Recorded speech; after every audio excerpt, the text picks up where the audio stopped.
Il était une fois, il y a très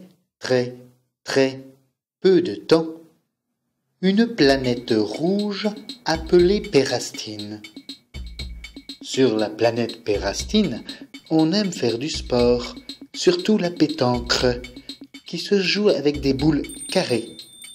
On se retrouve tous les mardredis pour l'apéritif petit déjeunatoire et pendant lequel on se raconte alors encore et encore les histoires de la mère Grand qui s'enivre au schmolk et oubliait autrefois son petit-fils Gisbert Pérastine dans les boutiques de petits pois, eux aussi carrés. Car sur la planète Pérastine, on aime ce qui est carré. Il était une fois, il y a aussi très peu de temps, une planète jaune appelée Mérandrux.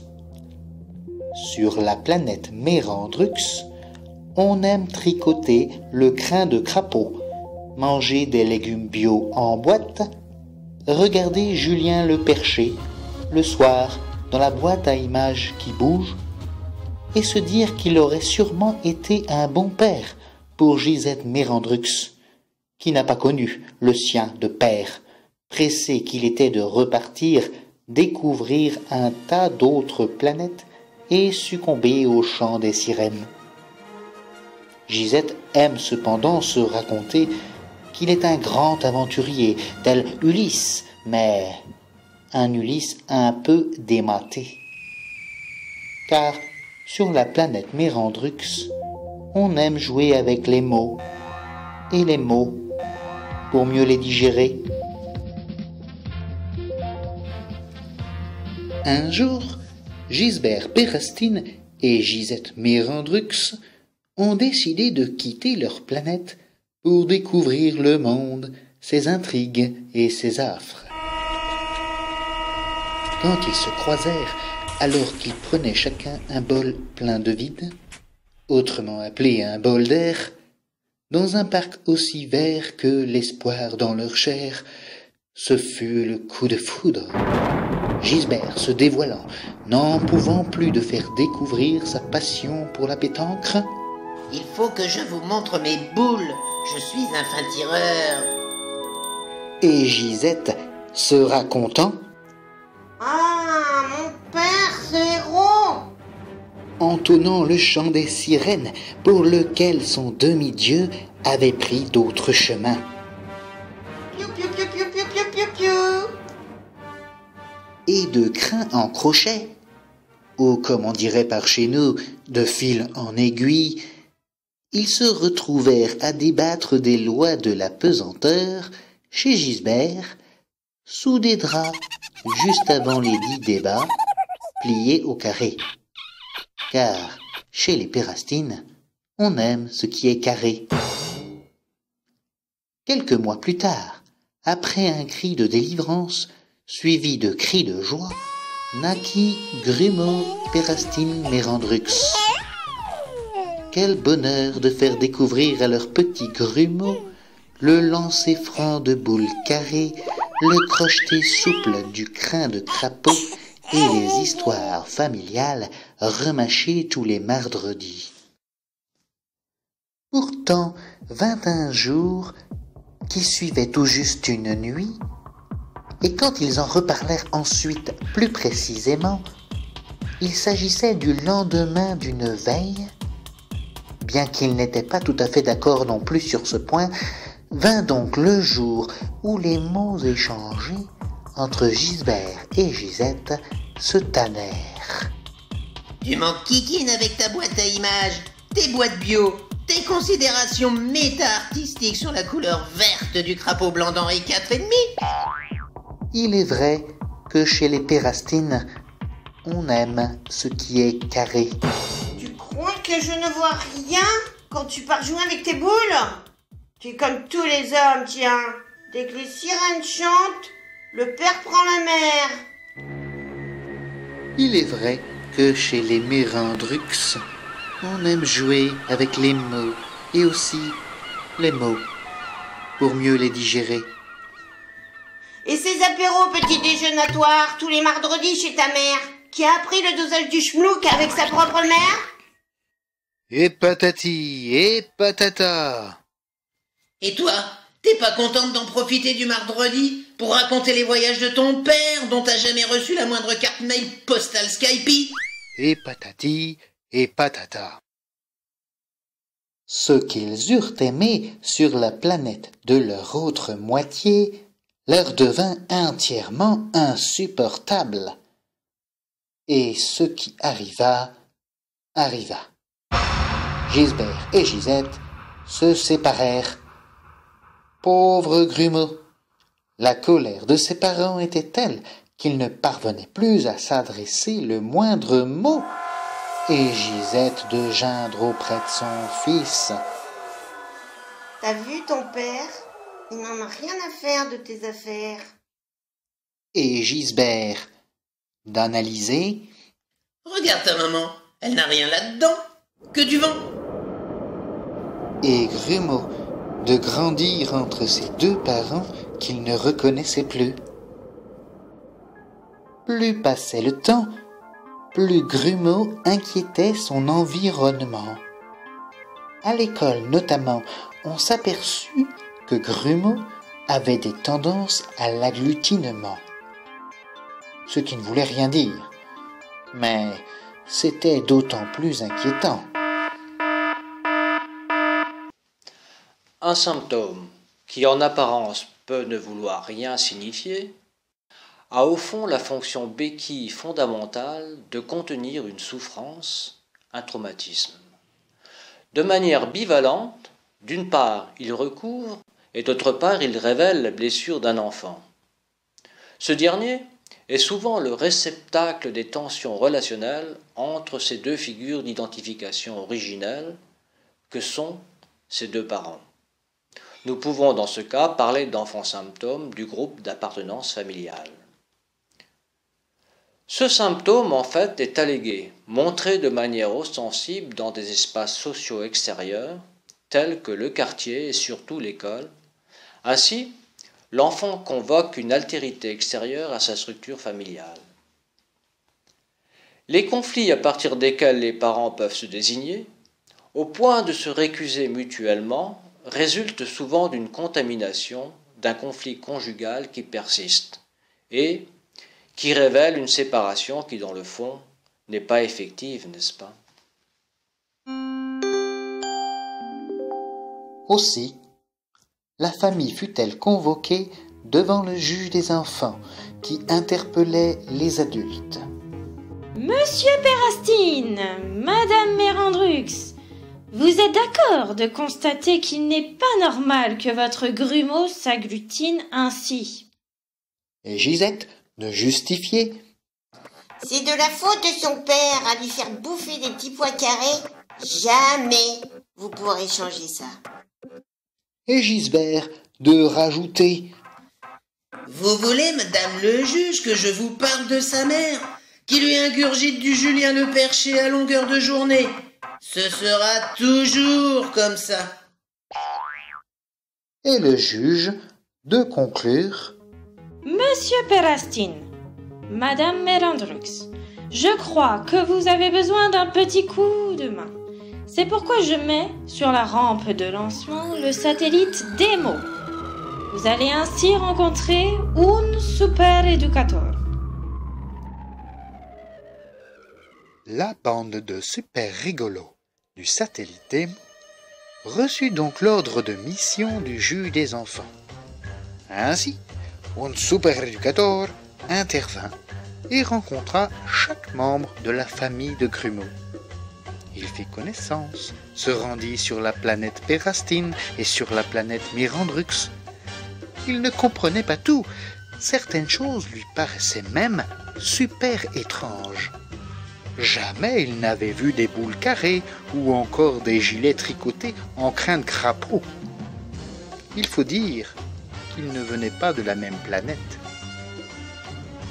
Alors qu'il était super intéressé par toutes ces originalités, un super-éducateur remarqua que Grumeau ne savait plus de quelle couleur était la planète Mérandrux, ou si c'était normal que la planète Pérastine soit si rouge.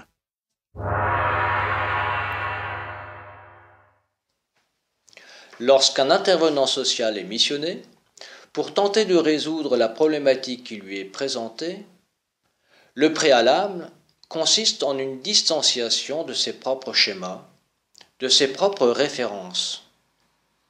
Cela s'avère indispensable afin de rejoindre et de s'accorder avec les bénéficiaires de la mesure éducative dans le respect de leurs propres valeurs. Ainsi, il va se présenter comme support disponible afin que les parents, face à la difficulté qu'ils traversent, puissent trouver leur propre solution. Un super-éducateur réfléchit alors avec ses super rigolos du satellite Demo.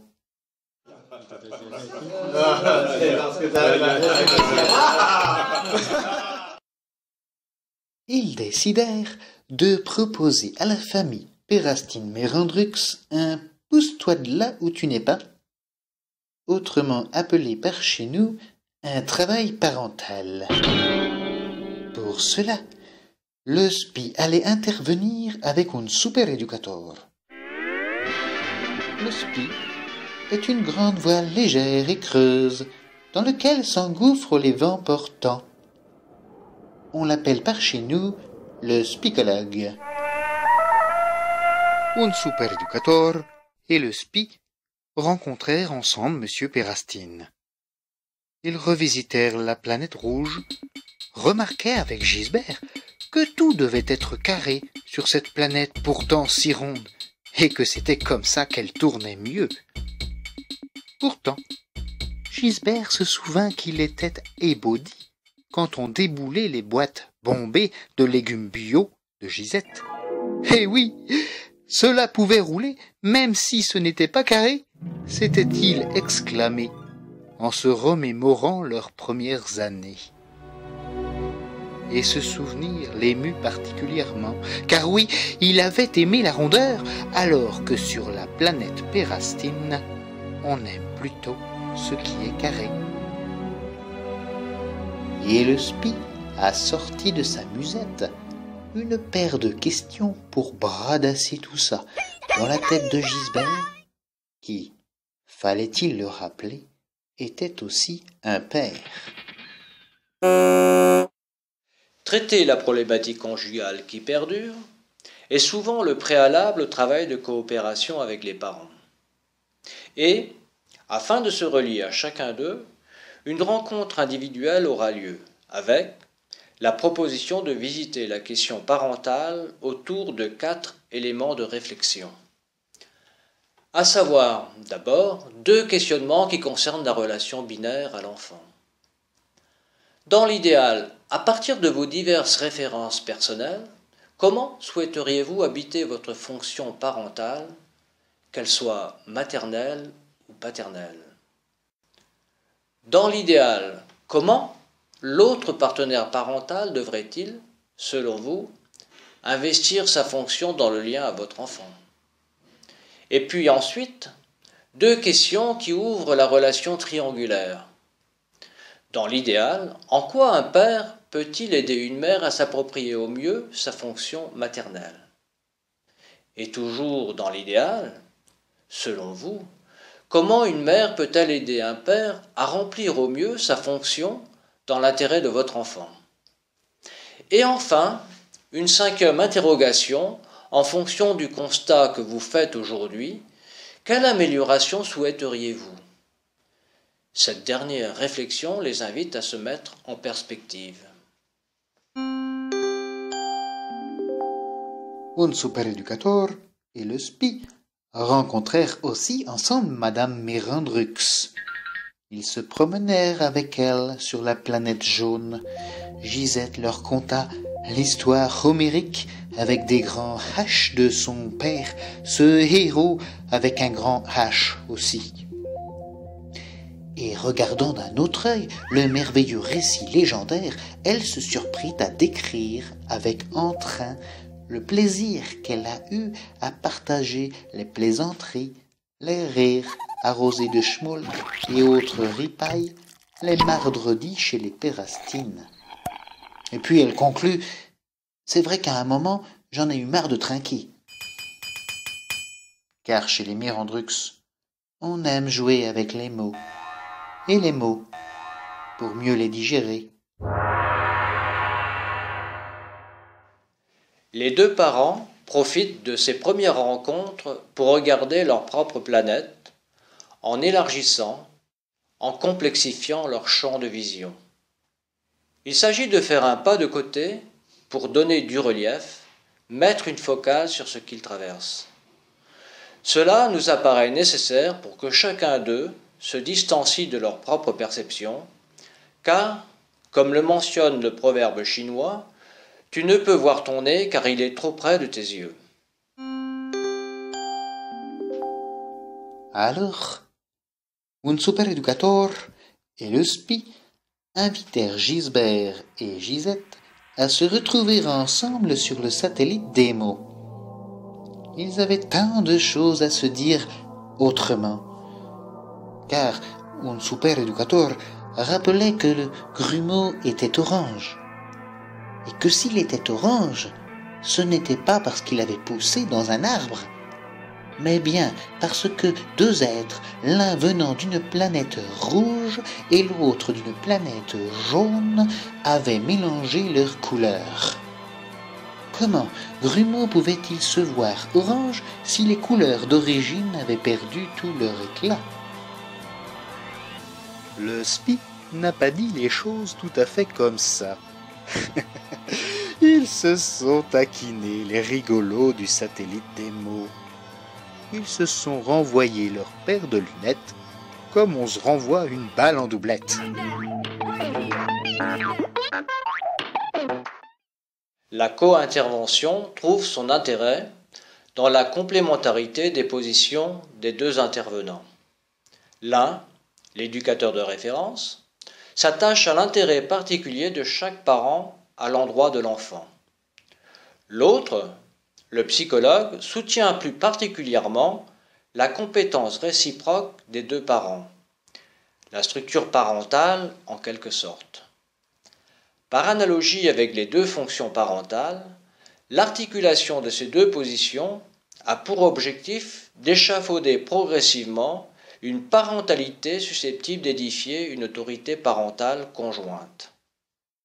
La rencontre parentale va être le lieu où les deux singularités parentales vont enfin s'offrir un espace symbolique pour mettre en commun leurs ressemblances et leurs différences.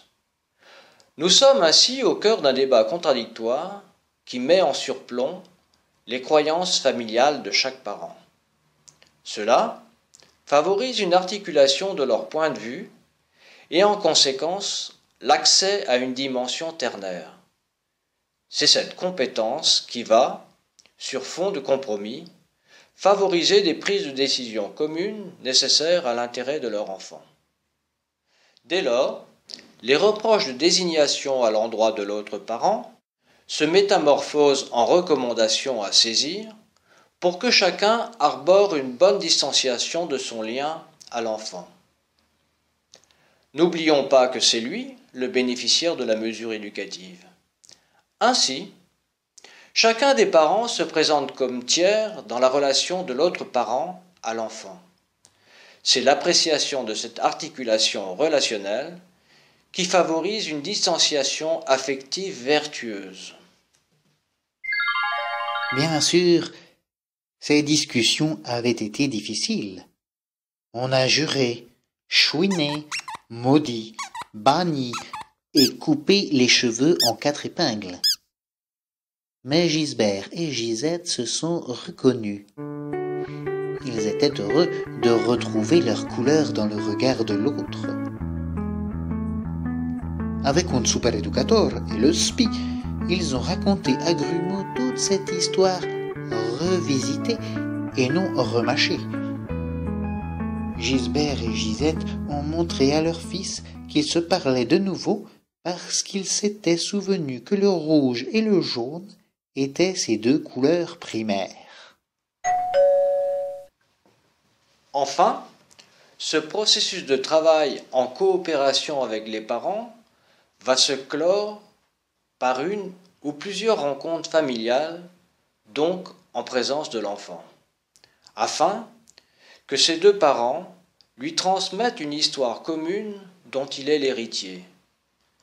Ce processus de transmission a pour objet fondamental de lui permettre, par appropriation d'une part et infidélité d'autre part, d'élaborer des choix personnels, identitaires en l'occurrence. Alors ça, c'est très tordu, mais bougrement intelligent. Aussi, quand une fois de plus, Grumeau avait écrasé une des boîtes de légumes bio chez sa mère pour qu'elle ressemble à un cube, Gisette, ne sachant plus comment s'y prendre, a évité le radical et habituel oracle. Ah, tu aimes ce qui est carré. Et ta tête au carré. Tu vas voir comment je vais te faire une tête au carré, moi. Non, cette fois-là, Gisette a appelé Gisbert, et Gisbert, qui aime pourtant ce qui est carré, a tranché. Calme-toi, Gisette, je vais lui dire 2 mots. Et il a arrondi les angles. Certes, Grumeau a été surpris, et il a pleuré. Mais plus ça allait, plus il s'orangeait. Ce qui ne voulait rien dire, mais c'était d'autant plus rassurant.